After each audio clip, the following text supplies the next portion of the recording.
Hey, shalom to the two viewers in here, man. We're gonna get started momentarily. I'm just waiting on my brother to hop in real quick. Just bear with us, it'll be a few more minutes.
Shalom.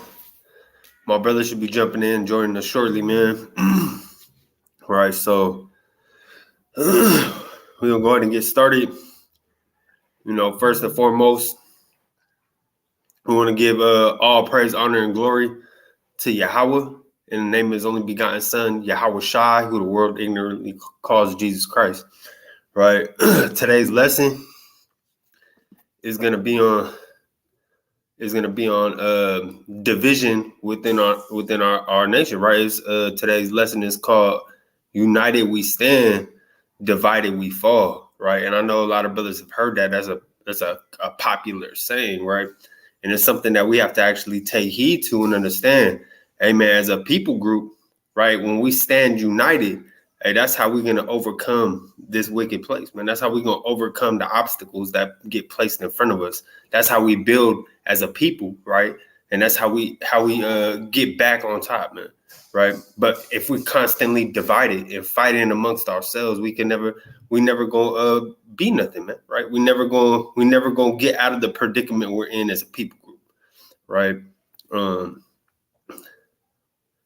One second, this brother lost his. Let me go get his brother a Bible real quick.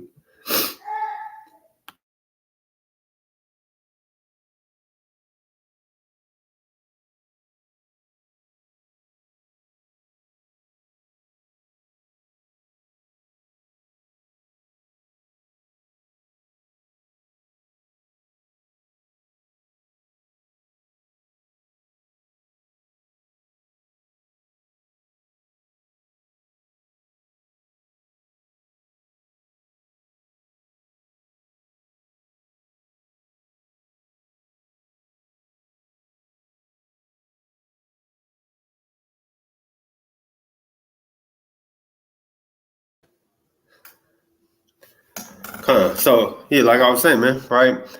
United we stand, divided we fall. Can y'all hear me okay? Everybody can hear me?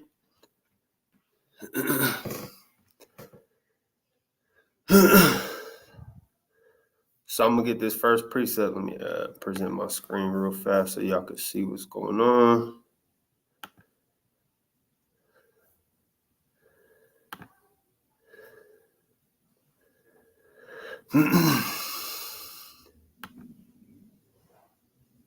All right. So we're gonna start with Mark chapter 3 and verse 24. Right, and it reads, "And if a kingdom be divided against itself, that kingdom cannot stand." Right. So if you got a kingdom or a nation of people, right, and you got infighting, hey man, it can't stand, man. Right. Hey, that's all you gotta do to bring down the nation, man. Right. Hey, let them fight amongst themselves. And while they in the midst of that and all that confusion, we can overcome these people, man. Right. And that's what we see has been going on for generations, man. Right. Our people have been divided, right? In every sense of the way, every sense of the term, man, right? We've been divided by invisible lines of where you live, man. We're divided by the tones of our skin, right? We divide ourselves based off of our incomes and who got the most money, right? You dividing yourself in on all types of levels, man, right?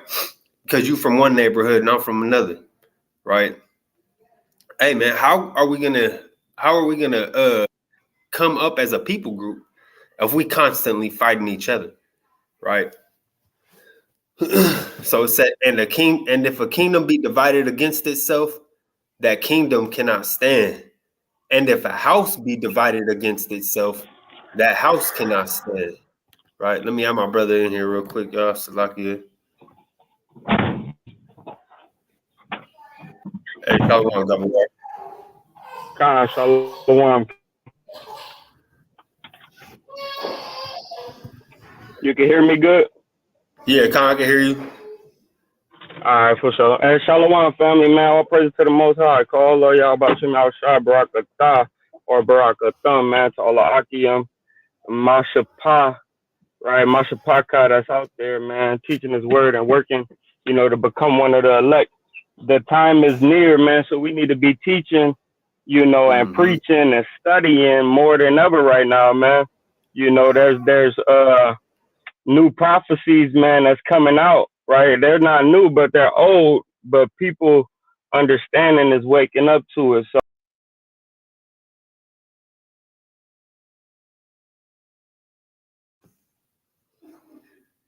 Yeah, my brother dropped out for a minute. He's probably lost service. He'll pop back in, man. But yeah, like he was saying, man, right? Hey, we got all these prophecies coming to pass, man. Right? Hey, this is the times, right? You got signs of these are signs of the times, man. Right? The times that we in, right? Hey, so we gotta be aware. You gotta be paying attention to what's going on. It's more important now than ever that we actually out here teaching our people, man. Right?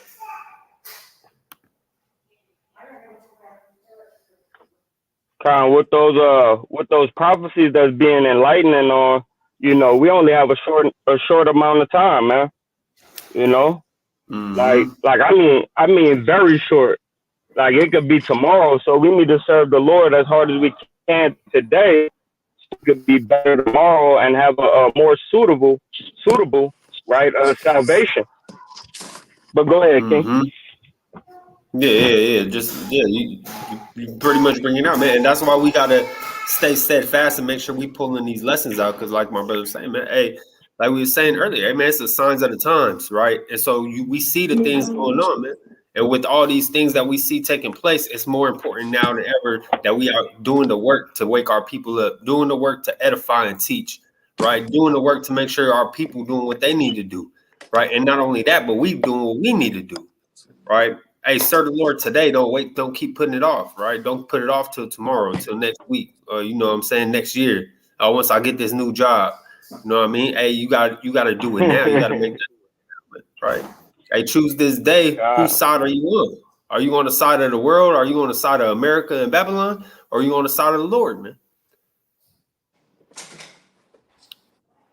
Right, but I'm gonna get right back. Let me And get then back you in here again.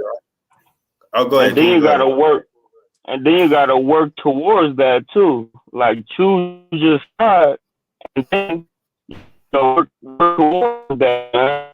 Right. And when you get Joshua 13 or Joshua 13 and 24.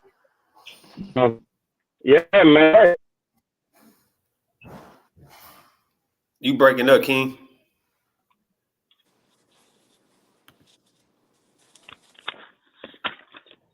Yeah, lost him for a minute. Hey, Tazi, go ahead and salute in real quick, and then we're gonna get back to the lesson. Con, can you hear me? Yeah, Khan. All right, shalom, shalom. Uh, I am a soldier to Zayathan.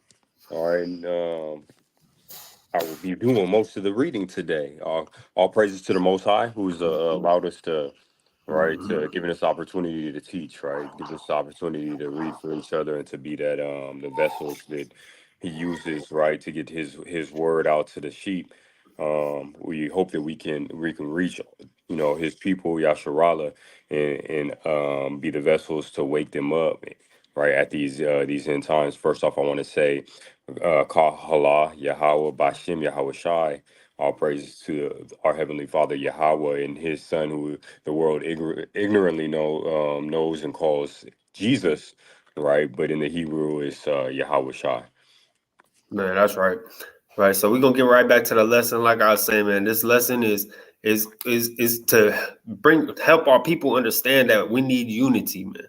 Right. That's what we need in these last days. We need to be united, right?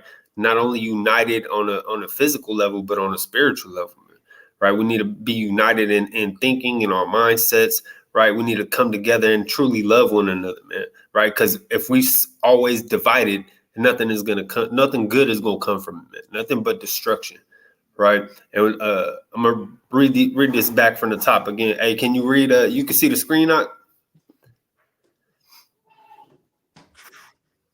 Tazi. Uh, I could barely see it, but yeah, I could work with that. Okay, I can zoom in a little more. Let me see. That's better. Con. Okay, come on. Go ahead and read from the top. Mark 3:24. This is Mark 3 and 24. And if a kingdom be divided against itself, that kingdom cannot stand.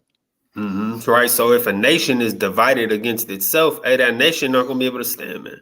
Right. We supposed to be you so-called blacks, Latinos, and Native Americans. We supposed to be a nation of holy people, man. We supposed to be separate people, not following after the ways of this world, man. Right. But because we do follow after the customs of this world, it allows them to separate us, man. Right. And now because we're divided in so many different ways, like I was saying earlier, all we do is destroy ourselves. Right. All we do is cause tension and turmoil, and it allows your oppressor to get the upper hand on you because you can't because you're not able to unite, right? And that's a tactic. Y'all ever read it's a book called the 48 Laws of Power or something like that, right?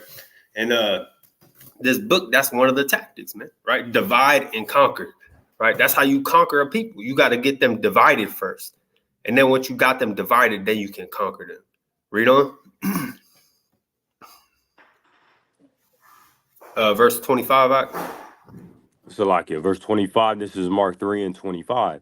And if a house be divided against itself, that house cannot stand. So if a house is divided against itself, that house cannot stand. And we see that a lot in black and brown homes, man, where the house is divided not just from the children and the parents, but the mother and the father be at odds, right? The wife and the husband be at odds, right? When you got that, that conflict within the household between the people who are between the people who are supposed to be ruling over that household and controlling it, right? But the woman doesn't want to submit. So because the woman fails to submit, now it's causing her to go head to head with her head, right? And what's that doing is it's gonna allow your house to fall, man. Your house is not gonna be able to stand when you got conflict constantly. The water, conflict constantly going on.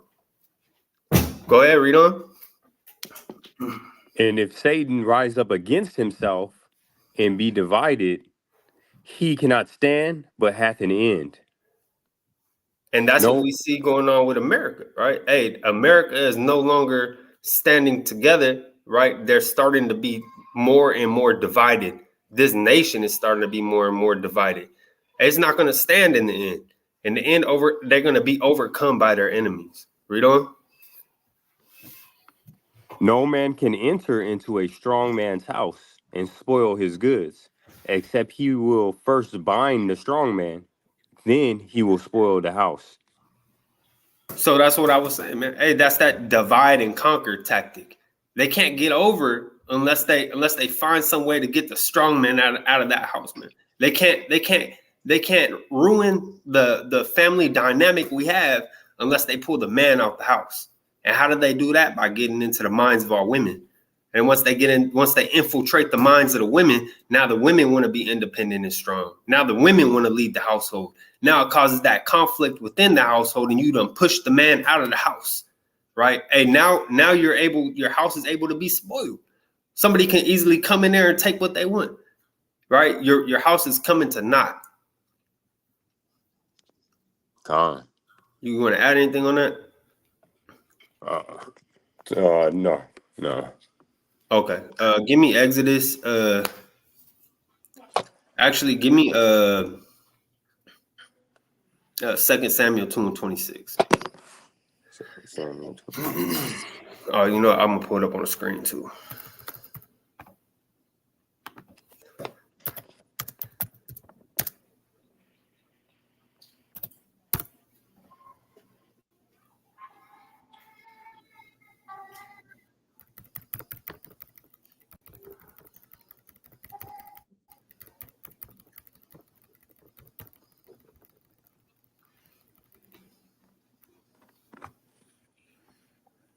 Yeah, Khalil, I see what you're talking about. I definitely need a mouse, man. It would have made scrolling through this a lot easier. Oh my, that didn't just happen. Why did it go there? 2:26. Okay, it's on the screen now. God. This is 2 Samuel 2:26.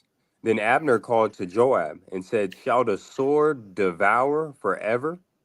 Knowest thou not that it will be bitterness in the latter end?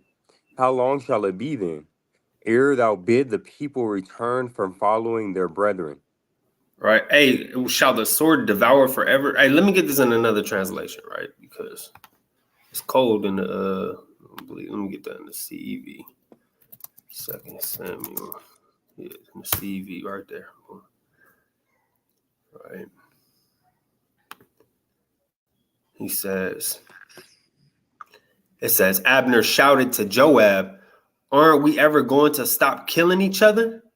Don't you know that the longer we keep on doing this, the worse it's going to be when it's all over?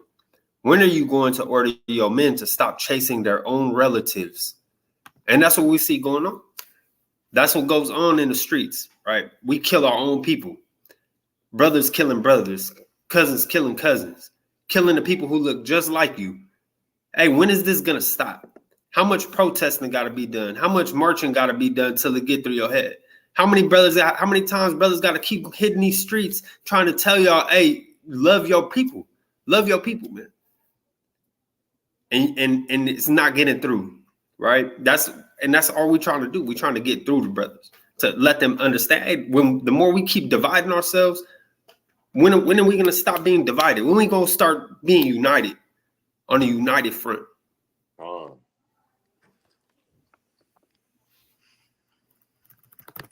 And it all starts at home, right? It all starts at home. You teach your kids. I remember when I was in the world, man. Right? I was in the world, and my babies was little. They were still little babies, man. And I was in the world doing wickedness, and I had my babies mimicking the wickedness I would be doing, right?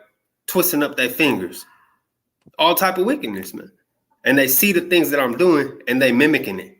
And I'm thinking it's funny. I'm in the world. You know what I'm saying? But when you get out of that mindset and then you start to get some wisdom and understanding, you like, man, what the hell was I doing? You gotta wake up, right? We gotta wake up as a people, and we gotta know that it starts at home, right? I gotta train myself to do better. Then I have to train my children to do better. And I have to go and teach my people to do better, which is why we hit these streets week in and week out. Let me get this real quick.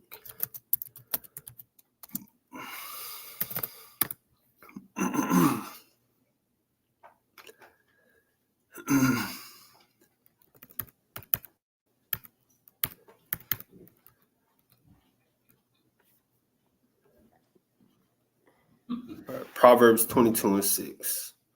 Classic. Go ahead, read that, Tazithan. This is Proverbs 22:6. Train up a child in the way he should go, and when he is old, he will not depart from it.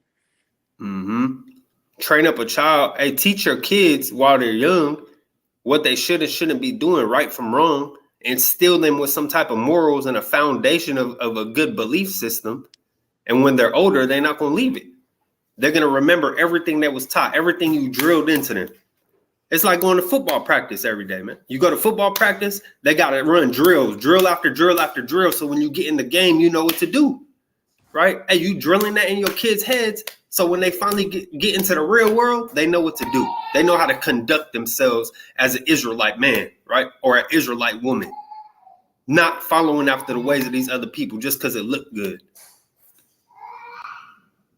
Let me get hey, y'all feel free to chime in at any time.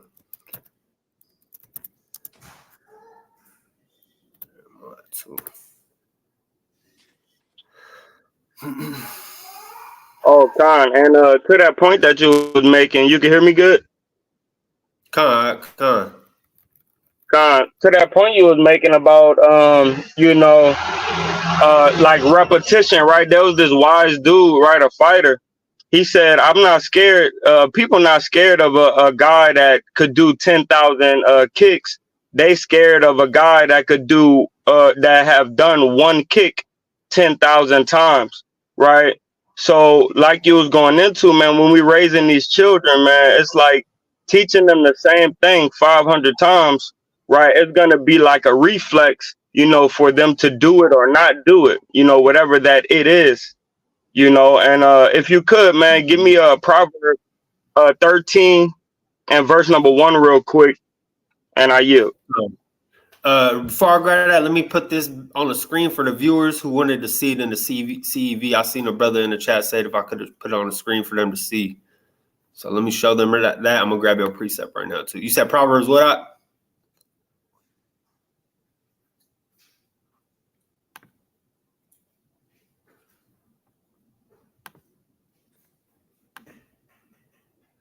Share screen. Can I share more than one? Let me share this real quick. Yeah, this for you right here who wanted to see it in the CEV, right? So this is that 2 Samuel 2:26, right, in the CEV, right?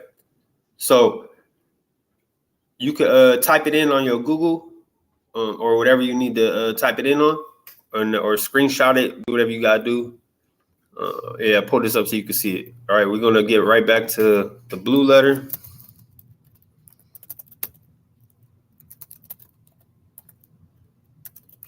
What'd you want in Proverbs, Captain? 13 and 1. Con. Going in on training up a kid in the way that they should go.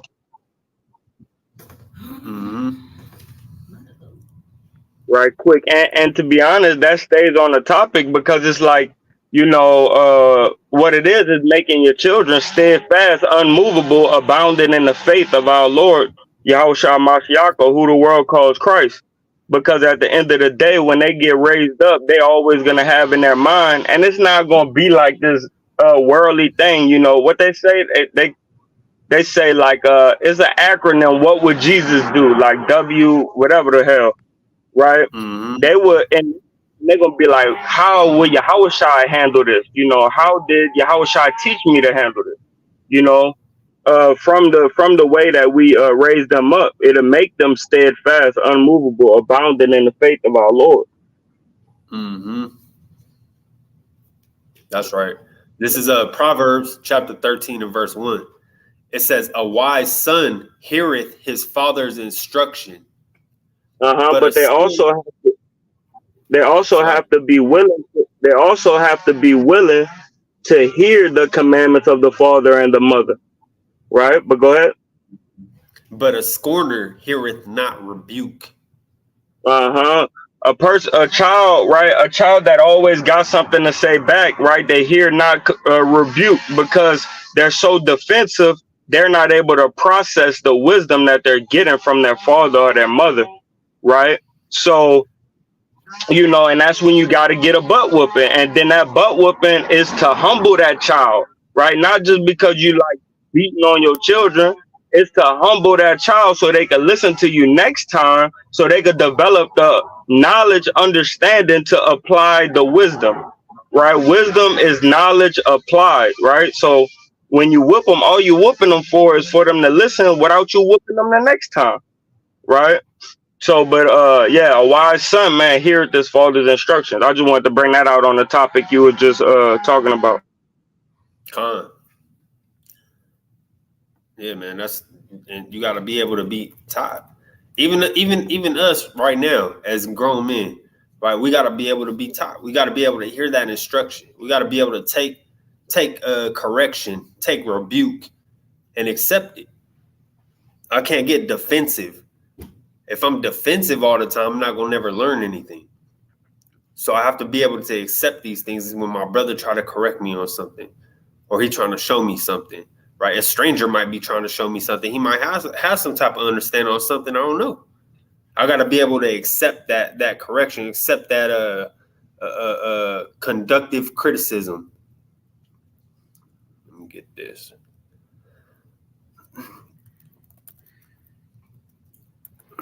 Clean.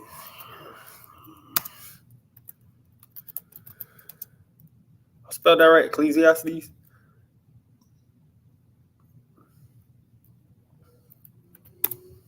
Click it and try it. Get just close. put E- just put E- just put ECC. It'll go. Yeah, come on, I'm gonna do that right now if it don't go through. Yeah, it didn't go. Yeah.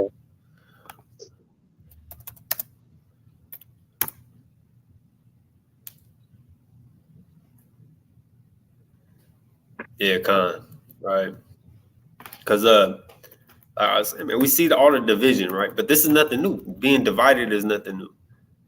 This is Ecclesiastes 1 and 9. The thing that hath been, it is that which shall be.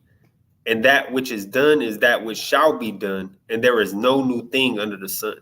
It's nothing new. All these things that have been done, all this division we see in our communities, it's all been done before. Why do you think they know that that's a tactic? How do you think these people know how to get over on their enemies? And we know we got to divide them before we can conquer them, because it's not something new. It's been around. It's been around for generations and generations and decades and ages, man. And because it's been around so long, they're able to understand that this is a good tactic in order to overcome anybody you want to overcome. You have to get in, somehow cause division amongst them, and then we can overcome them. It's nothing new. Nothing new is going on. And people killing the prophets back then, they still killing the prophets today. Everything that you see is just a cycle. We need to break that cycle. We need to start loving each other again. Go back to that part of the cycle, because that's not new either, right? The Lord commanded us to love one another. The Lord gave us laws, statutes, and commandments to conduct how to conduct ourselves and live our daily lives. So why do we not do that? Why do we obey everything your oppressor tells you to do, but you can't do that? You can't do what your creator told you to do. Let me get this.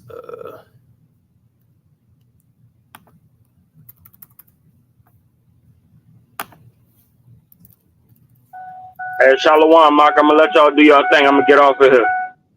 All right, come on, Shalom, King. Shalom. Shalom, Malak. Shalom.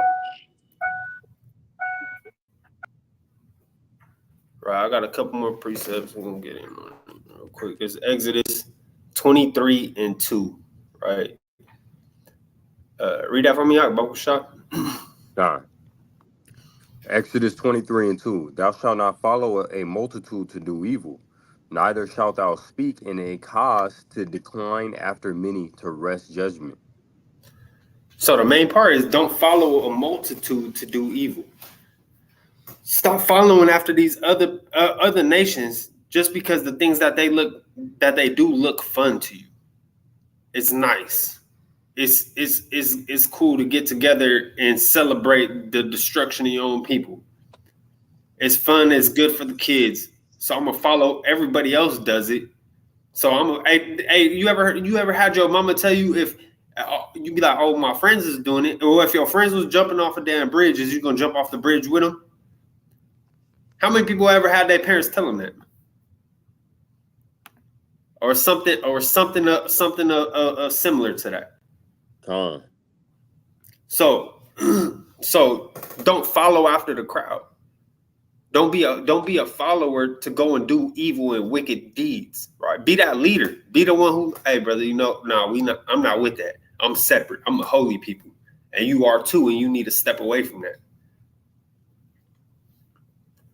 Let me get this in Jeremiah.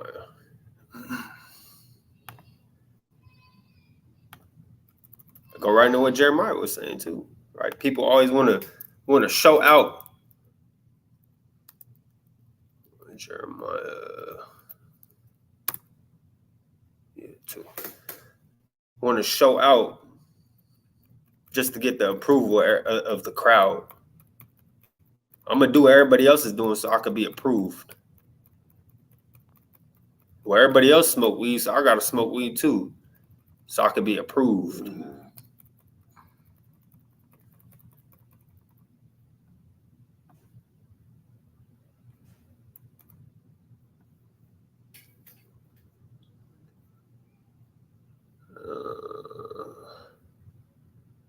I wasn't going to 33. Let's start at 30 real quick. Read verse 30 for me.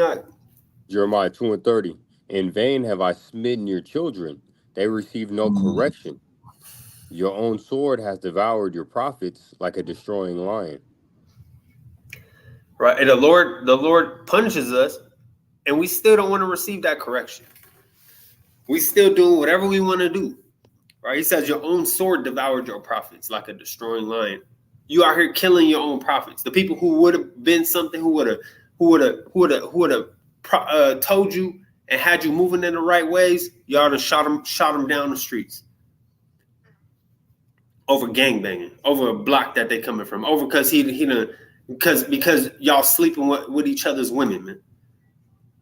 All these wicked deeds, and all it does is coming back to you, right? The judgment of the Lord is coming upon you, and you still don't want to receive that correction. All right, go to you could jump to verse 33 now.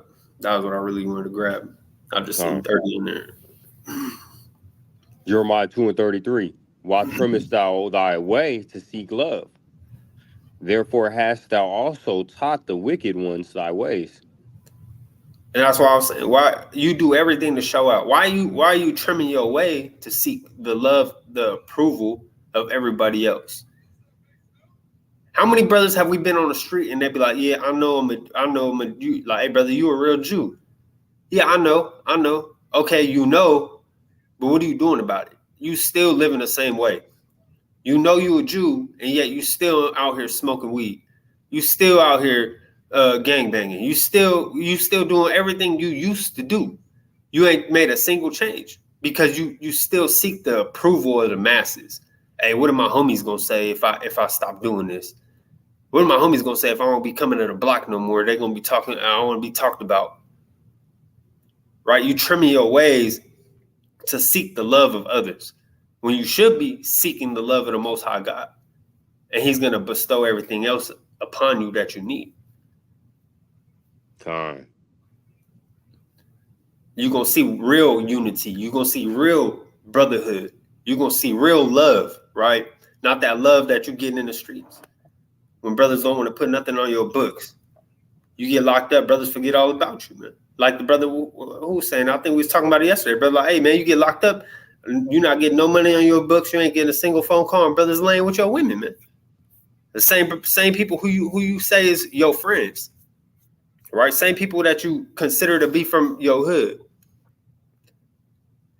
But if we united in this truth, we have a standard to live by, right? We have rules and regulations that we live by. But our people love wickedness. That's that. Let me get that John real quick. Oh, Salakia. I'm typing in the wrong thing. And that's Jeremiah 4:22. I should have just went there first. Oh well.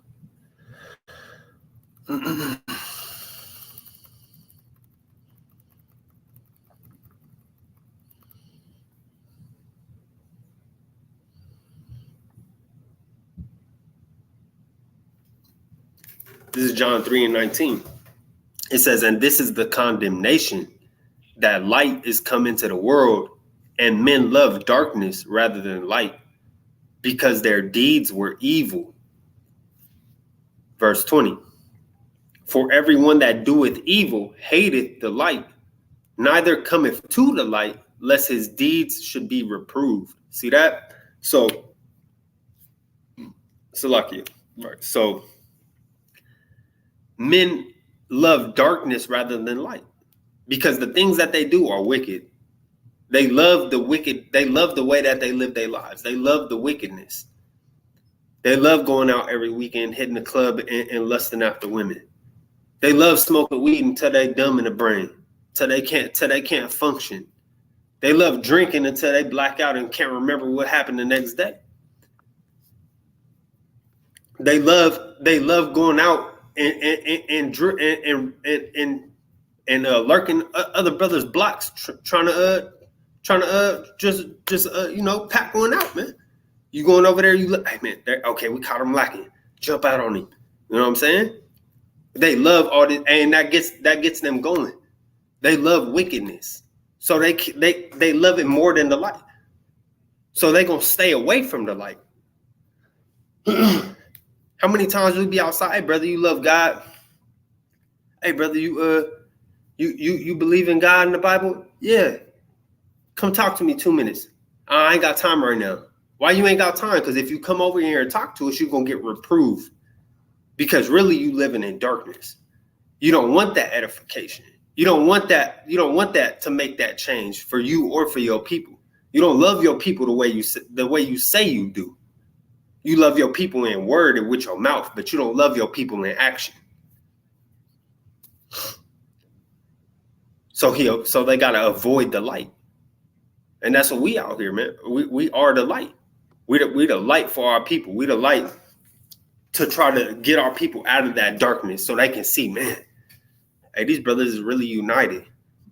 These brothers have some decorum.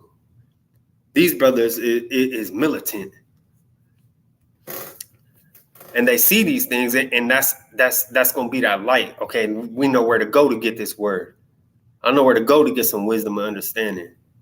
This brother must know something. But because y'all love wickedness so much, our people love wickedness so much, they avoid us. So much to certain points, man, they'll cross the whole other side of the street just to not come walk in front of us. Because they're trying to avoid a discussion so bad.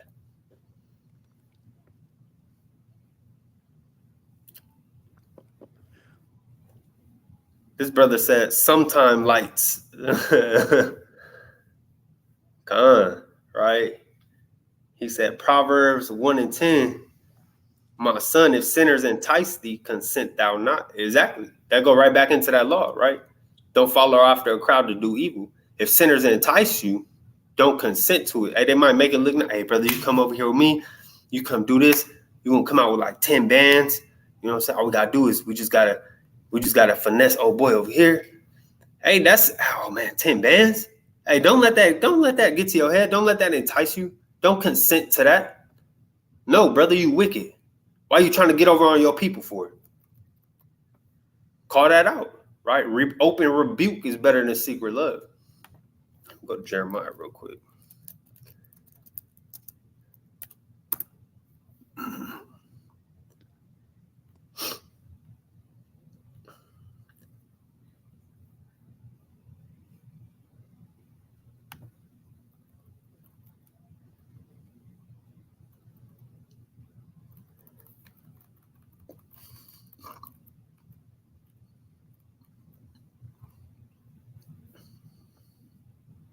Go ahead. I got your favorite preset. Bring that out.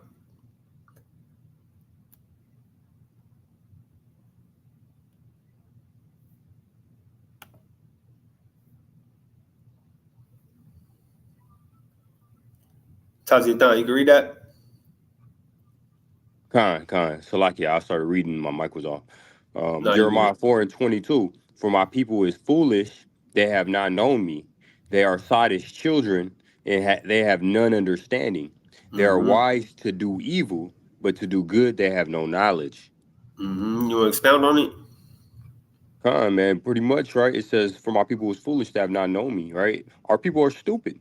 They are sottish, right? They lack that the wisdom. They lack the milk, the fundamentals of the word, right? We have that. If you go into another scripture, it says we have that zeal without the knowledge, right? And we need the fundamentals, the milk, the Torah, and that's why it's important, right? We don't know Him.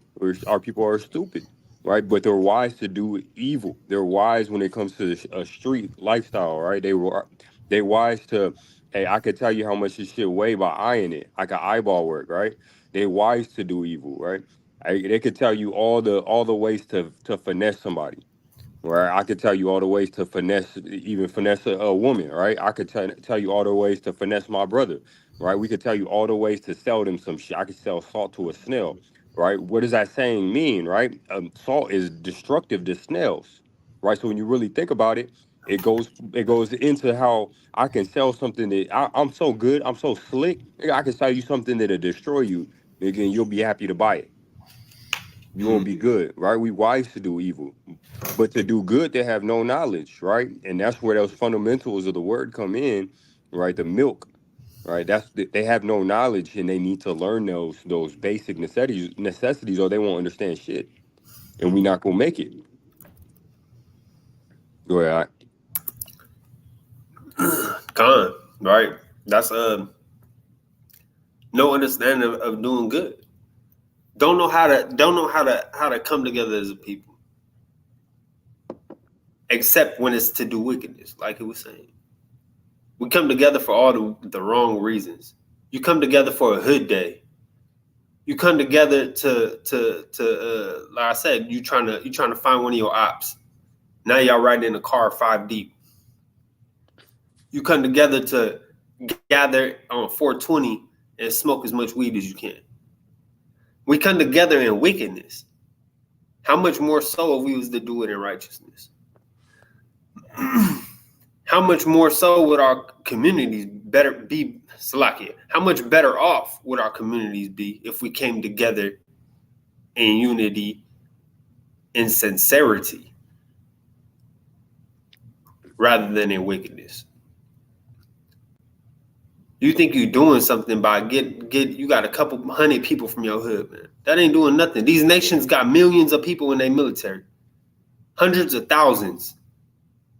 You ain't nowhere on their level. We ain't never gonna be on that level until we start coming back as a people and start actually being united. Right? We gotta be on a united front.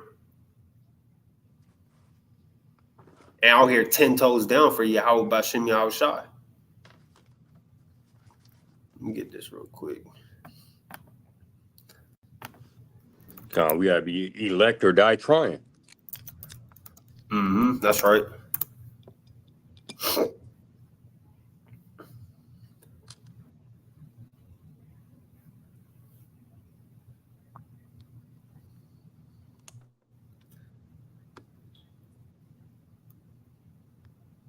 Read this one right here out and then expound on it.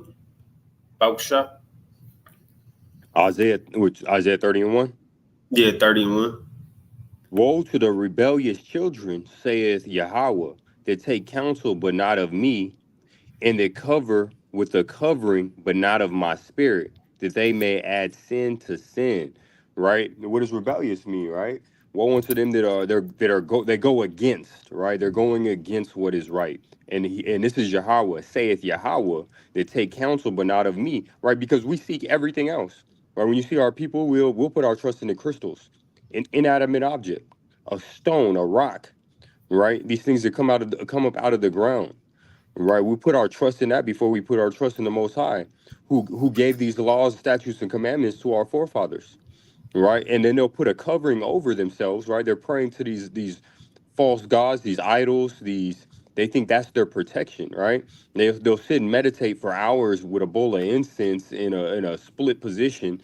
Right, so they could get some form of covering from who they think is an ancestor that they're meditating to. Right, but they won't go to the Most High. These false coverings aren't going to protect you, right? But not of my spirit, so not of the spirit of Yahweh, that they may add sin on top of sin, is what he's saying. So when we do that, right, we place all these idols and these false gods and these things in our life that we think are going to protect us, right? All we're doing is placing more and more idols on top of not the idolatry and on top of the false gods. We're adding transgression upon transgression. God, you want me to keep Con. going with 30? If you see more on that, I'm trying to find this video real quick so I can show. And that's So the I can same thing that, show that we've done right in the past. That's why verse 2 says they walk to go down into Egypt and have not asked at my mouth to strengthen themselves in the strength of Pharaoh and to trust in the shadow of Egypt. Right? We still do that, and specifically with Egypt. Right? We get all into Egyptology. We think, oh well, those were our people, and look, they're dark skinned. We're dark skinned. Right? We should be following the mystery systems. Right? Amen Ra and Hotep brother, and we should be doing all these things because they were look how they built the pyramids and that we still whatever. don't fully understand that. So they must have been gifted, right? You start getting all into it, and before you know it, you're lost in a whole other world of gods and mysticism and magic and smoke and mirrors, pretty much, right? Fooled by it, right? Instead of calling on the name of the Most High, Yahweh. Mm-hmm. Right. I got this video right here. I just want to get to this little clip. What's it on? It's on YouTube. I seen a little clip of this. That's like a little part of it. Yeah, I seen a little clip of this video earlier on Instagram, man, and it really hit home because it's like you you mimic you mimic things without realizing you mimicking your oppressor, right? You out here gang banging, you out here divided and thinking that you united because y'all from the same hood, so you united with them brothers, man. Hey, but on a deeper level, man, where do you get that from? Who who goes around and tries to kill other people for their properties, man, or for because they from another land and I want that. I want what you got going on over there. Hey, man, you're not supposed to be over here selling nothing. This is my block. Hey, man, we need our cut of that money, right? Hey, who does that, man? Hey, that's America. They go around killing, rape, robbing, murdering people for their land, for they for the natural resources, and for the territory, man. Let me get this real quick. I'm trying to find exactly. Oh, let me share this too. My bad. Let me share my screen. And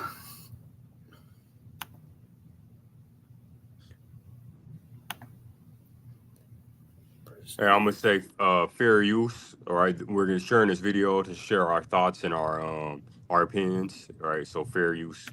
Fair use, con.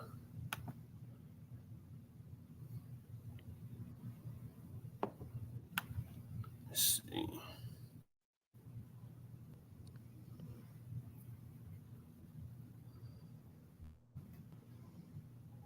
He asked one of these audience members. Right, one of these audience members asked him a question.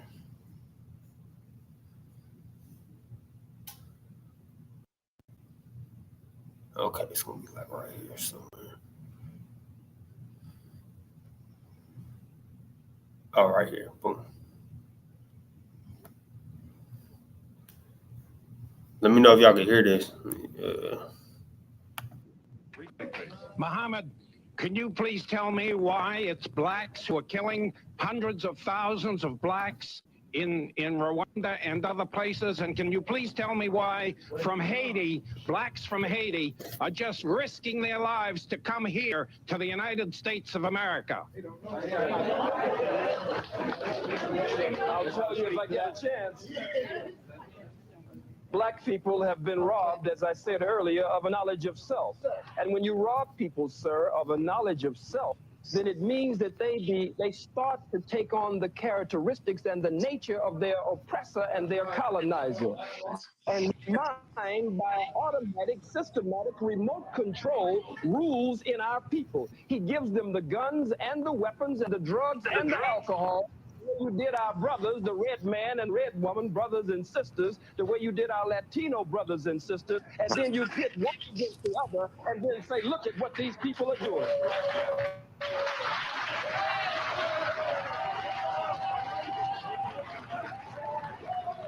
Hey, and notice he said, not only did they go infiltrate, put all these things into the community, right? Give us the weapons, give us the drugs, and then they say, look at what these people were doing. But he said they pitted them against each other. That division, that divide, right? And we're gonna divide these people, and then we're gonna make them look like savages, and we're gonna conquer them, and we're gonna stay oppressing these people for decades to come. That's how they think, man. And they don't even care if their own people fall victim to it. That's how wicked. So like, yeah, then they ask these questions, right? They had audacity, right? The audacity of Esau, right? To say, why are you guys in there killing yourselves? After all of the, right? After giving our people all the resources, right, are in stripping them of the resources to thrive, but giving them the resources to destroy themselves. Then go say, why are you destroying? Why do you guys kill yourselves? Why do you kill? Why is it? What about black on black violence, right? And that brings up Psalm 73:8, right? They are corrupt and speak wickedly concerning oppression, right? And that's all they do, because he fully understands why black on black violence exists, why brown on black violence, why brown on brown violence, so-called Hispanics killing so-called Hispanics, so-called Native Americans killing so-called Native Americans, right? Besides the fact that the whole idea of that is redundant, because if you look at statistics, right, who kills white people the most, right? White people, right? Because crime usually happens in the vicinity in which people live, right? So you have a community, you're going to find the crime within that community from the people that live within that community, right? It just so happens that we were also redlined to specific communities, stripped of opportunity, right? So now when you have desperate people who are stuck in these ghettos, right? Then you have all the other parts of systemic oppression and racism that force them into these desperate situations. Yeah, we become victims to each other, right? And that's some of the curses. But the wicked understand that, and they understand oppression, but they speak loftily concerning it, right? Let me finish that. Um, and speak wickedly concerning oppression, they speak loftily. They set their mouth against the heavens, right? And their tongue walketh through the earth, right? So they bear witness everywhere against us, everywhere in the land. That's why you could go to another country and they already have a preconceived notion of you or of your people, right? Because our enemy has already, his tongue is all over the earth like a whore, right? Like a prostitute. He prostitutes himself everywhere on this planet, right? But he speaks wickedly and loftily concerning the oppression of the real Israelites. Con, with that, I yield. Con, right? I'm gonna just share this tab one more time so these brothers can see, right? Redlining what it is and how it affected black and brown communities, right? Black and brown people. So for those who don't know what redlining is, like my brother kind of went into it, this brother right here. And again, like No offense, but if you still think stocks, real estate, or crypto are the best, like you're saying, fair use. This is our thoughts and comments on this video. All right. trend. Can I skip this? Yeah, let me skip that. Slovakia, my computer. In every way imaginable, the consequences of redlining to many Black and brown communities across America meant that those communities had the least and the last of everything. So I want to talk about redlining. So notice he already started off, man. The Black and brown communities in the areas where we were redlined, you got the least and the last of everything, right? You got whatever was left over of the resources. Here's the educational budget. You get the leftovers. Here's the medical budget. You get in the leftovers. The last of it, the least.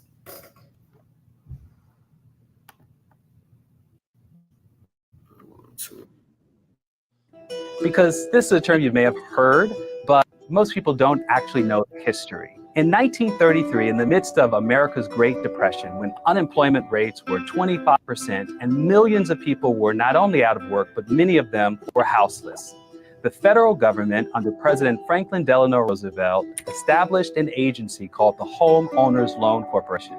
Basically, it tried to make home buying much more affordable by subsidizing the cost of building and lending such that people would be able to afford to buy for the first time. Millions of Americans participated, except that when the Home Owners Loan Corporation began to issue mortgages, it came up with a scheme to decide which communities were deserving of loans and which ones weren't. They made maps and used a color-coded scheme. Green meant this was a community that you could lend to, and red meant you could not. The basic decision they made was to determine that any community with the presence of Black people or brown people or people who perhaps spoke Italian in certain parts of the country could not receive support from the Home Owners Loan Corporation.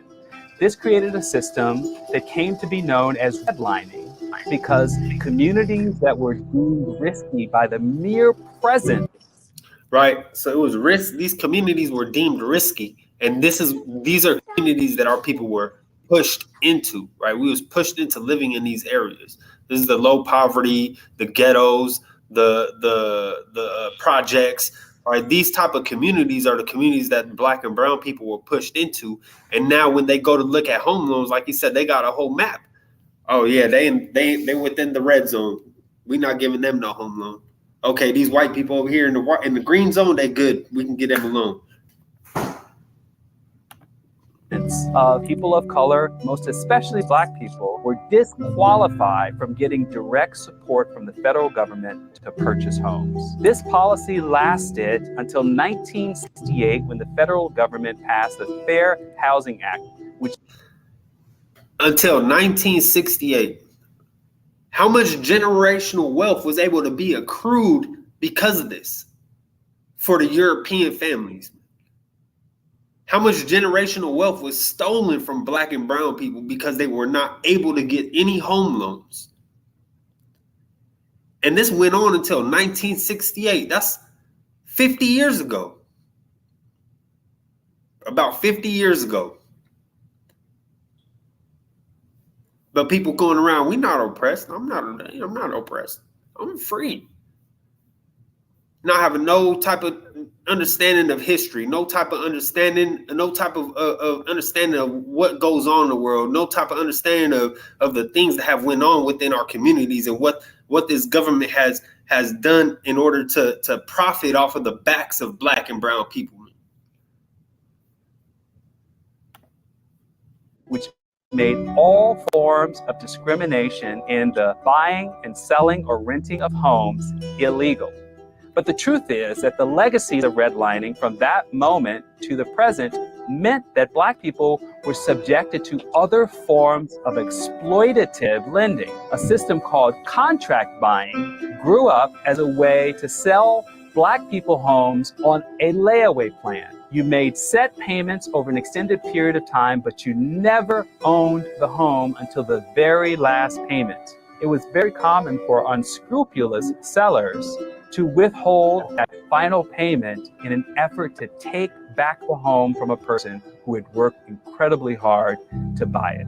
Home ownership has been... Hey, they're doing everything in their power to gain off of you, and then just to undermine you, right? Hey, let me get that. Hold on, man. Let me get this real quick in the blue letter, man. I'll get that Isaiah 42, right?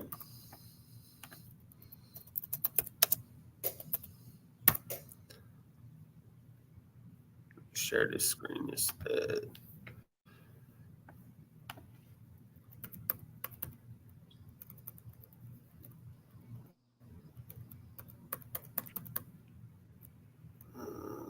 What's it? 42 and 22. There we go. This Brother Truth is here. Says Taziathon, you explained that very well. He said he never really see us on these lives, but the way we explain things, he definitely gonna be tuning in. All praise to the Most High, man. Kahala Yahweh Bashem Yashah. We appreciate you tuning in, King. Kahala Yahweh Bashem Yahweh Shai, man. All praises to the Most High, and He allowed us to expand upon it like that. All right, this is Isaiah 42 and 22. It says, "But this is a people robbed and spoiled." Spoiled is not a good thing. It's not like, oh, your daughter, she's spoiled, she get everything she want. No, man, spoiled is like you leave food out for 2 weeks and it gets spoiled. It goes bad, right? Hey, this is a people that's robbed. We're robbed of our identities. We're robbed of the things we deserve for building this nation up into what it is today. We're robbed of our tongues, right? As in our language, our original language. We're robbed of our culture. We're a people robbed and spoiled. They're all of them snared in holes and hid in prison houses. We make up the prison system. We make up less than 20% of the population, yet we fill up the prison systems, man. They are for a prey and none saith deliver, for a spoil and none saith restore. We're a prey, man. These brothers prey on us. Like the brother in the video was saying, we get these loans. If we was able to get one of these loans, we get the loan, and when it comes to the very last payment, they trying to hold off on it. So, man, hopefully this brother lose his job. He can't make this last payment. I'll take that house back from him. They doing everything they can to get all the money out of our pockets. Our bank accounts, we live in paycheck to paycheck, and we're the ones got most of the spending power because we're the ones putting our dollars into their system.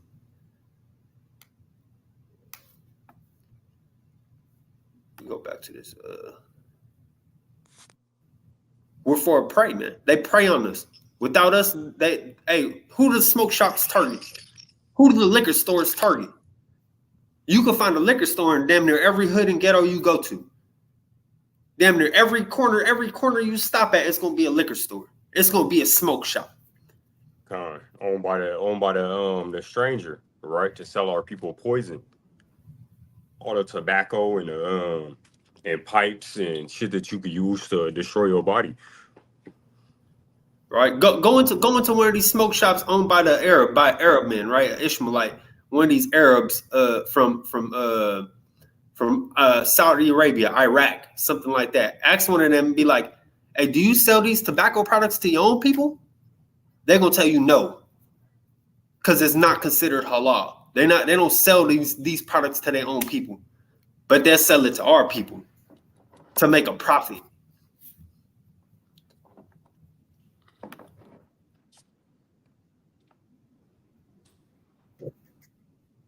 Oh, Salaki, I started playing the video again. I forgot to start sharing it.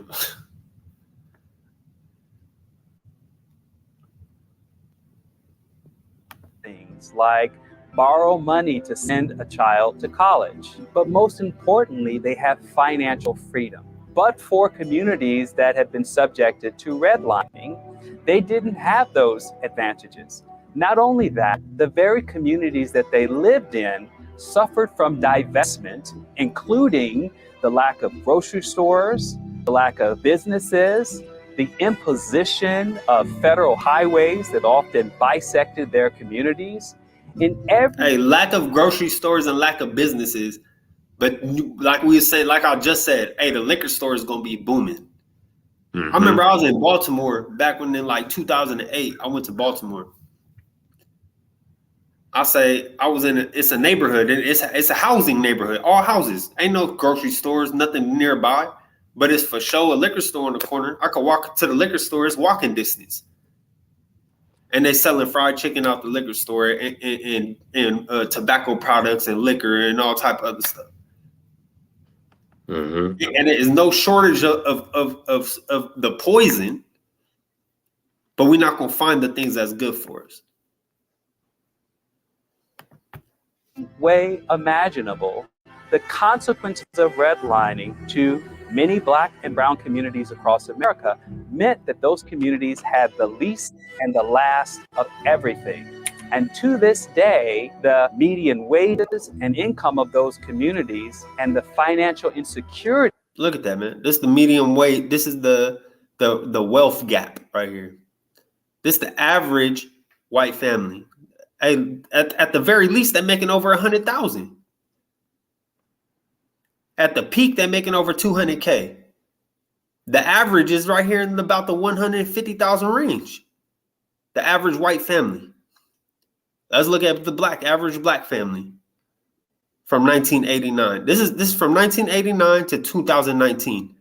They've been in the same range damn near the whole time. They've been up over 100,000 the whole time. Barely dipped below 150, and then after that, they've been above 150K the whole time. All these years, right? Average black family been below 50K. All the way from 1989 to damn near 2020. And it's the same thing today. Not much has changed. Not much has changed. Look at that wealth gap. We averaging $30,000 to $40,000 a year. They're averaging $175,000 a year. And yet we're spending all of our money on dumb shit. You going and buying designer products.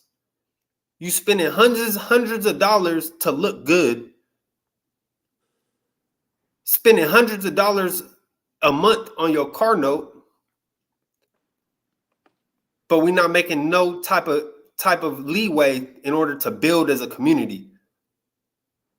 We're not coming together to start businesses. We're not coming together. Hey, let's come together and we're gonna do this and we're gonna get out of the predicament we in, not only as me and my family, but we're gonna do it for the whole community. We're trying to get all our people up.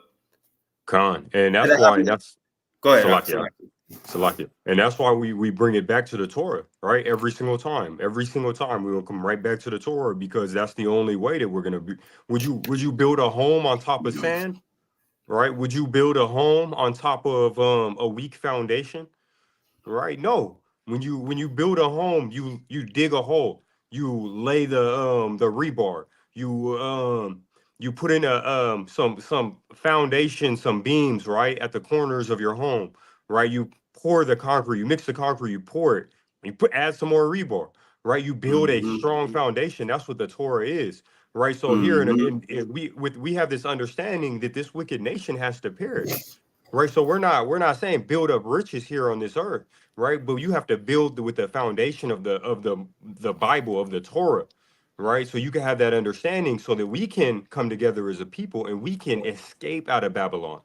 Right, this nation is going to be destroyed. We can be redeemed and we can leave here, right, with the name of our God. Right, not only in our hearts, but in our coming from our mouths, right, as we share it, because they'll know who we are, right? But we can't do that until we build a strong foundation. Go ahead, King. You brought that out. We look at the stranger, right, and it goes back into Deuteronomy. 28 and 43. And we see why the racial wealth gap is so high. Why you can have East Indians, right? The Elamite come down here and man, and they'll buy a store, all right, and they'll start creating generational wealth instantly, right? Mm-hmm. Or they'll have they'll buy a big home and they'll rent it out, and now you're renting. Your landlord is this stranger that just moved to the United States, right? This is Deuteronomy 28 and 43. The stranger that is within thee shall get up above thee very high, right? And thou Mm-hmm. shalt come down very low, right? And not only does that go into usury, but that and how they treat us, right? The high interest rate loans when they do give us loans, right? And like my brother was saying, you can't. There's not many grocery stores in the hood, right? But there's for sure a liquor store, right, where you could go and they tax you like crazy. You gonna get you some milk from the liquor store, right? Tax like crazy, right? You could go get you some bread from the liquor store, tax like crazy, right? And they'll sell you the poison with it too. All right, but that's what the stranger is doing. He came up high above us, and we have become very low. Mm-hmm. That's right. I'm gonna play this video back one more time. Oh, this brother said, let me share this. My computer is so damn slow. You good? That's the computer giving us opportunity to share this. Right, this brother said, Hey, we rather this meat. spend on these other nations than ourselves. Hey man, that's facts. We rather spend to help everybody else get their. How many times we got black-owned businesses, Hispanic-owned businesses, Hispanics on the corner selling they food, selling flowers. Yet you rather go and spend with a big business, or you go and spend with a heathen and put the money in their pocket because, well, their business has been around longer. They charge a little bit less, rather than, okay, well, my brother charges a little bit more, but I understand he's still building up from the ground. This is he needs that in order to get going. Let me help. Let me invest in his business. I'm gonna show some love and some support. Right. And that's another thing too, because we don't think highly of ourselves, right? So Mm-hmm. it's hard for us to think highly of our brother when we don't think of ourselves in a high position, right? We place the value on the clothes, and so we don't have any inward value in ourselves. We like, damn, man, if I don't got a fresh fit on, like I ain't got those new Amari jeans, man, I just don't feel right. Like I don't look good, man. Damn, I'm a bum if I just got some regular 501s on, man. I need the Man, Amaris. I need that new Supreme drip. I need that, I need that Louis V. I need all of that, man. Or I'm nobody. Who am I if I ain't fly? That's because they don't understand the word too, right? Because you look at Psalms 82 and 6, it says, I have said ye are gods, right? And all of you are children of the Most High, right? If we understood that, right, what the Most High is telling us, what Yahweh is telling us, we would understand that the value isn't what you put on yourself, right? It's not in what you put on yourself. We were already made valuable when we were born under the seed of Jacob, and our forefathers submitted to the will of Yahweh. That's the true value, right? Not the mm-hmm. things that, not the clothes that perish, right? That's made out of polyester and cotton blends anyway. If these companies that they look for will sell you a shirt, right? 50% polyester, 10% Ecra, or it's like recycled plastic, and 20% cotton, and you'll think that you got drip. And the shit is made for like 5 cents. That's why they mix all those Yeah, fabrics together, because the shirt is made out of BS, right? You throw that in your backyard for a week out in the sun, the shirt damn near dissolve, right? But we don't understand it. We place so much value in what the heathen does, man. Honestly, and then I go into Psalms 83:17. It says, "Let them be confounded and troubled forever," right? We're gonna keep on telling them who they are. You are gods, right? Don't place the value on what you put on you, but what's in you. But sometimes you gotta let them be confounded, right? That men may know that thou, whose name alone is Yahweh, art the most high over all the earth, right? mm-hmm. Sometimes you gotta let them be confounded, but man, it's not the clothes that you put on you, man. We already It's got like that if you value. get this preset. Bring it out, all right? It's Proverbs 16:16. How much better is it to get wisdom than gold, and to get understanding rather to be chosen than silver? Right? Hey, how much hey, that should be what you hold in high value, right? Wisdom is much better than gold. Understanding is better than to be chosen than silver. When I understand that I'm chosen, I understand I'm an Israelite, I understand that I'm separate, and I got the wisdom to be able to put my understanding into action, to truly separate myself for the Lord, man. That's what you should hold valuable.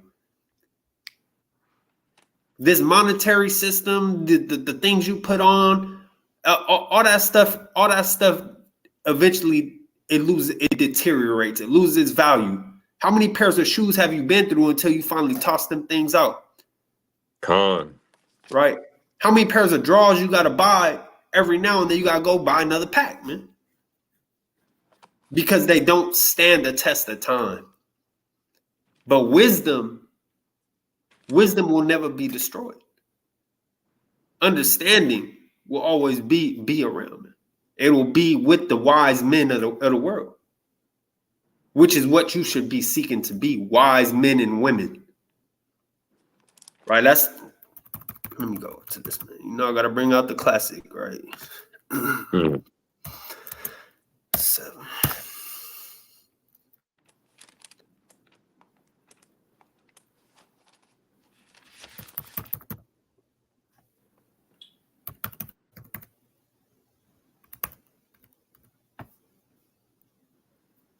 It's Ecclesiastes 7:7. It says, surely oppression maketh the wise man mad, and a gift destroyeth the heart.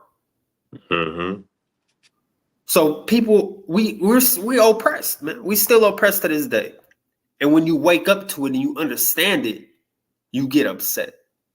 But people are so content with the life they live in. They so content with the ways of the world. Their minds is so just formed and shaped and molded into this being what the world needs them to be, just obedient worker ants, that they don't even care that they being oppressed. They don't understand that they're being oppressed. But once you got some type of wisdom and you understand that you're oppressed, then you're going to start to get mad, man. It should upset you to see the things your people go through. It should upset you to see that just looking at the damn wage gap, man. Why are we making less than 50,000 as a group, right? This is not to say there's not some people who do good. There's not some of us who get up and hit that 100K a year mark eventually. But as a whole, as a people group, hey, who cares? It's not all about you, right? It's not all about me. It's not all about the next brother, man. It's about all of us as a whole. We are, hey, man, my brother is me and I am my brother. We are one. I should be worried about all my people, how to get my people out of, so that way we can all be on a good level. And that's love, man. Right? Hey, but once you understand you oppressed, you should be upset. You want to expound on anything else? You got when you pull a precept, or we can get back to the video? No, let's continue with the video.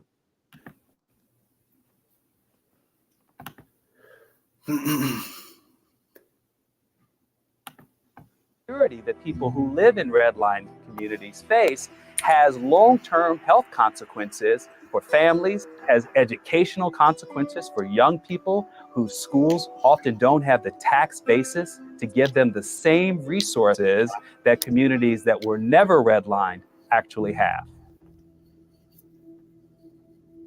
That's it, man. That's exactly what I said at the beginning of the video, man. You get the last, you get the leftovers. You don't get the same resources. You don't got the same funding for your schools, for your hospitals, right? Your children not getting the same education than white kids across town getting, man. Con, right? And I mean, and that all of that, you could watch that video and pretty much, right, go through Deuteronomy 28 and see how it parallels, right? With redlining, right? Man, With our parallels, man. I got one more precept, and then we could close out unless you got something, man. Con, I'm gonna bring out one precept to myself real quick. All Right. Let me grab yours first. Yeah. Right. So this is Deuteronomy 28 and 65. And Hold on, let me among put it on the these screen. nations, Hold on, let and me put it on among the these, screen. okay, Con.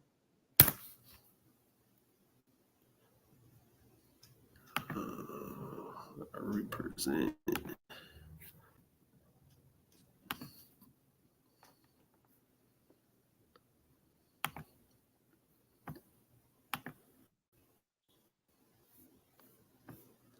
Okay, you said 28 and 65. 65, Con.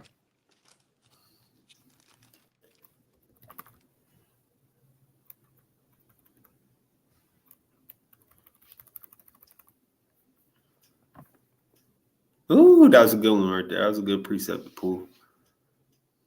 Con. Go All right. ahead. This is Deuteronomy 28 and 65. And among these nations shalt thou find no ease, right?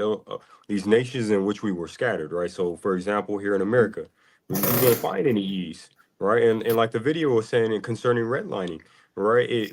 They lacked the resources. The schools didn't have the right funding, right? The neighborhoods didn't have grocery stores, right, for proper nutrition, right? We have seen how studies show that lack of nutrition in children can lead to certain learning defects. And it's like even with all these things that stacked up against us, man, we still fight these odds and fight to beat these statistics, but we will find no ease. It's not going to be easy for us.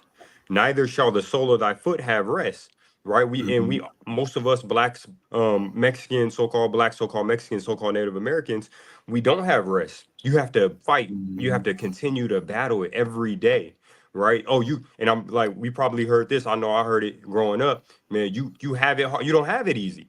You have to do better than everybody else. Right. Hey, And hey, even at it's your Slacky. Go ahead. no, go ahead. I'll say it's an uphill fight, man. Right? Con, Hey, just if you just from looking at the wage gap, you can see the uphill fight, man. You con, starting down here, they starting up here. That means you gotta try to climb to even get to halfway of where they at. It's gonna be a struggle. You know con. what I mean? So yeah, growing up, I know you guys have heard it because I've heard it, right? It's a saying in black and brown households, right? You might you might feel like you're the best at what you do, but you got to be better, right? Because the average person that is amongst a stranger, right? They're already gonna be looked at as even though they're average to us, they're looked at as great. So if Mm-hmm. you're great, then you got to be greater than that, just so that you could show people who you are, just so that you could prove that you have a right to be in some of these spaces, right? No matter what you do, you're a good athlete. Oh, you got to be great, right? Oh, you're intelligent. You got a 4.0. Oh, you better get a 4.5, right? You have to be Mm-hmm. great just so you could get that, so you can make ways to open doors, right? You have to do that, right? It's like my brother said, it's an uphill battle. But Yahweh shall give thee a trembling heart and failing of eyes and sorrow of mind. Right? We have that trembling of heart. Every time somebody pulls up behind us, a police officer pulls up behind us, man, we could be, man, your license is good, your registration is good, insurance is good, you didn't do anything wrong, right? But you're still gonna be, oh man, what's going on? I might call somebody on speaker. Hey, I just got pulled over. I just want you to stay on the phone with me just in case anything happens. Mm-hmm. Right? I know nothing's wrong. I know I don't got in the car, but I just want you to be on the phone with me, just in case. Right? We have that trembling of heart and the failing of eyes and sorrow of mind, that stress that comes along with having a battle because we make it look easy, but Come. that stress is still building on us, right? And it always has, right? And with that, I yield, brother. It looks like the brother wants to bring up Acts 5 and 29. Nah, I didn't. I'm not gonna bring it out. I seen him posted, and we all know Acts 5:29, man. We ought to obey God rather than men, right? Con. And he brought it up a little while ago when we was touching more on, brothers doing all this thing to be seen of men, Mm-hmm. fly just to be seen, right? Rather than obeying the Lord, man, and doing things that's pleasing to the Lord. Mm-hmm. But And again, all this goes back. The whole reason that we deal with all these things, right? Just right now, what we're reading in Deuteronomy 28, we understand that we're dealing with this because of our disobedience. Mm-hmm. Right? We disobeyed the Lord. We divided ourselves. We allowed our oppressors to conquer us through our disobedience. Mm-hmm. So what do we have to do if we want to get out of that? We have to become obedient, right? Come back to seek the Lord out wholeheartedly. Let me get this precept.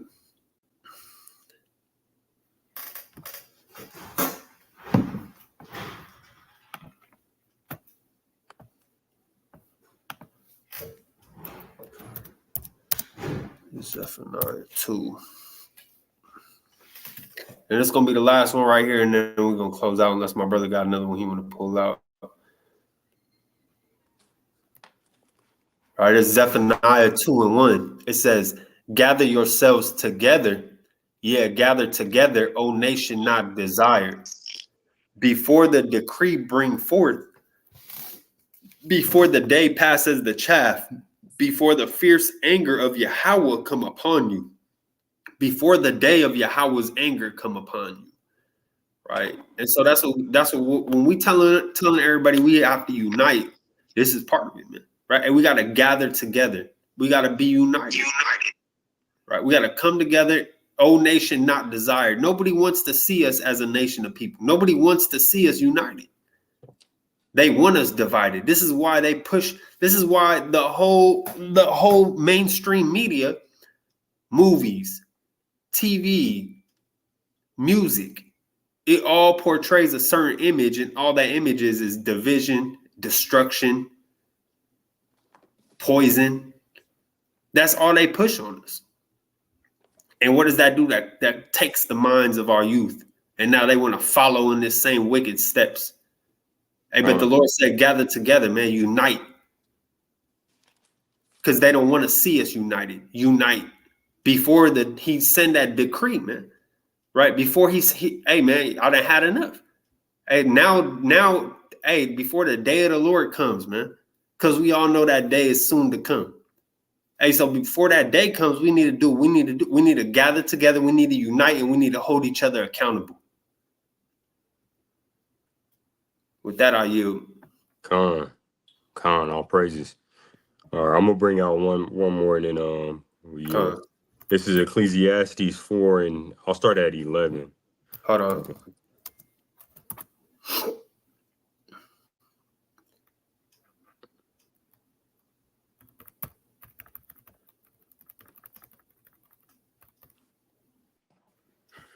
All right, go ahead. You start at 11? Yeah, I'm going to start at 11. Go ahead. All right. Again, if two lie together, then they have heat. But how can one be warm alone? All right. How can one be warm alone? This is why it's important for us to unite, for us not to be divided, right? Because how could we be warm alone? And if one prevail against him, right, two shall withstand him. And a threefold cord is not quickly broken, right? And that's what I really wanted to get into, right? A threefold cord is not easily broken, right? So if you have a single strand, it's easy to snap it. You have two, it's a little harder. But if you have that threefold, man, if you have that team behind you, if you have your brothers, if you're united, man, nothing can break you. Right. And that's what we have to get back to. We have to stop all this cycle of killing. Right. Mm-hmm. Like the verse my brother brought out, we got to stop that cycle of killing, because in the end, it only hurts us. It's only more destructive. Right. So we have to get back to this and remember that we are the same people. Right. Our northern kingdom, our southern kingdom, we are the same people. We all go back to Jacob. Right. We all are servants of Yahweh. Right. Our king is Yahweh Shai. Right. We have to be that strong cord that can't be broken. Right. We have to relearn. We have to get rid of those old ways and relearn how to rely and love on each other. Hey, man, and that idea. That if one prevail against him, two shall withstand him. Hey, you got one police officer and you see him stomping down on the neck of your brother, man. Mm-hmm. Hey, man, and instead of pulling out your phone, you get up on him, man. Hey, get up off my brother. What he got to do now? Now he not about to wrestle with two people. Now he got to call backup. Okay, now he getting back up for 2, but now it's a 3-fold cord is not quickly broken. Hey, now if the whole community come out, oh, you calling back up? The whole community standing up, man. We all here. We all here. What's up now, man? You're not about to sit here and just abuse one of my brethren. You're not about to sit here. I'm not about to sit here and watch you kill him in the streets, man. We standing up for one another over here, man. Right? And that's love, man. That's love in action, not love in words. Yeah, kind of with that, we're going to get ready and close out. If anybody got any questions, comments, concerns, any smoke. Yeah. Hey, smoke. We all welcome to smoke, man. Feel free leave a comment, anything like that. Let us know. We'll give it a minute or two, and if not, we're gonna close out. Right. Consider not that I labor for myself only, but all those that seek learning.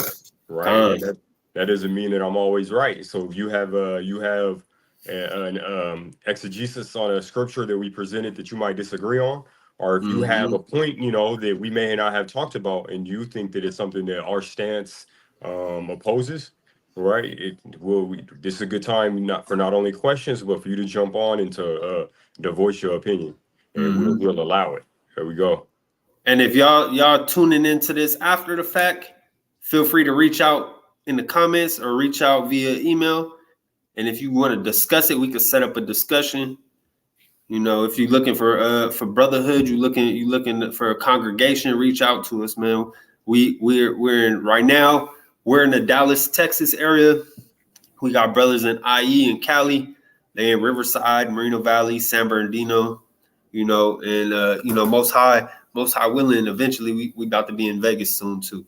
All praises to the Most High.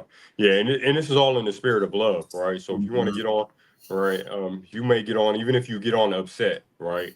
We're here to edify, we're here to love, right? Because what is the love of God? All right, you look at 1 John 5:3. Right, and we that's what we want to do. We want to embody that, right? Because that's the whole duty of men anyway. That's our whole duty. So we just want to edify, right? So we say smoke, we welcome it, right? But it's in a spirit of love, with edification being the purpose. That's right. All right. Well, with that, hey, before we get off, stay on for a little bit, Tazi-Thon. I'm gonna just end the stream. With that, we're gonna give all praise, honor, and glory to the Most High God, whose real name in the Hebrew is Yahweh, and the name of his only begotten Son, Yahweh Shai, who the world ignorantly calls Jesus Christ. Right? Kwam Yasharahla. Kahala Yahweh Bashem Yahweh Shai, Amawaf Labubal. Kwam Yasharahla. Kwam Yasharahla. Muwaf Labubal. And this real quick.